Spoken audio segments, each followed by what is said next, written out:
21শে জুলাইয়ের আগে দিদিকে ছাড়লেন মদন তৃণমূলের সব পদ থেকে ইস্তফা দিয়েছেন।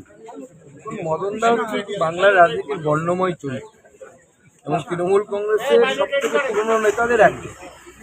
তিনি যখন দিদিমণিকে ছেড়ে চলে যাচ্ছেন তার মানে পার্টিটা আর থাকবে বলে মনে হয়। দ্বিতীয়ত, আপনারা যে পুরনো আপনাদের ছবি ভিডিও খুঁজে দেখতে পারেন।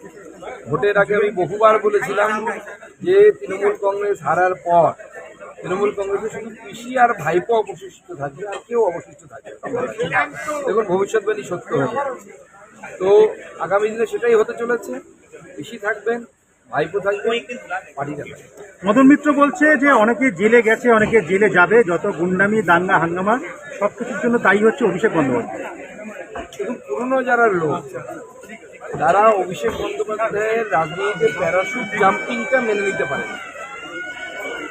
রাজনীতিতে ঢুকেই সমস্ত ক্ষমতার উৎস, সমস্ত মালকড়ি নেওয়ার উৎস অভিষেক বন্দ্যোপাধ্যায় হয়ে মদনদার এলাকা থেকে মাল তুলে নিয়ে গেছে। মদনদাকে এখন ছেড়ে দিচ্ছে,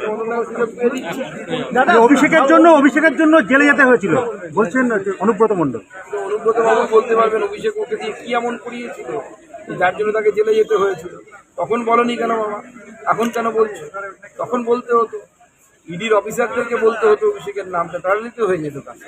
দাদা, অতীতে ঝগড়া হলে কালীঘাটের দুই সাংসদ মহামৈত্র ডিমছোড়াকে কেন্দ্র করে এখন আদালতে মামলা করছেন কল্যাণ বন্দ্যোপাধ্যায়। কল্যাণদা এবং মহামৈত্র কি করবেন ওটা আমাদের বিন্দুমাত্র ইন্টারেস্টের বিষয় না। এরা মাঝে মাঝেই ঝগড়া করে, মাঝে মাঝেই এরা আলাদা হয়ে যায়। সেই দাম্পত্য কলহের মতো এদের অবস্থা। কখন মিল হবে, কখন ঝগড়া হবে বুঝে যাবে। পথে আমাদের না পড়ায় ভালো, ওদেরকে ওদের মধ্যে থাকতে দিন। যখন ঝগড়া করার করবে, যখন আনন্দ করার, ভালোবাসা করার, ভাব ভালোবাসা করার করবে, আমাদের কোনো আপত্তি নেই।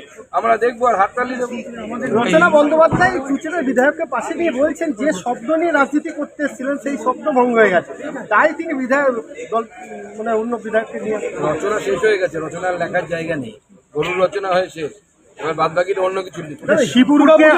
দুর্গাপূজায় কোনো রাজনীতি দল নেতাকে যুক্ত না হতে বলেছেন আপনাদের দল থেকে নেতৃত্ব। দেখুন, আমাদের বিজেপি স্ট্যান্ড স্পষ্ট।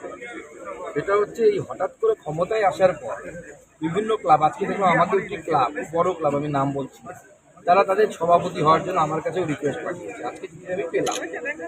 আমাদের তো এটা অভ্যেস নেই।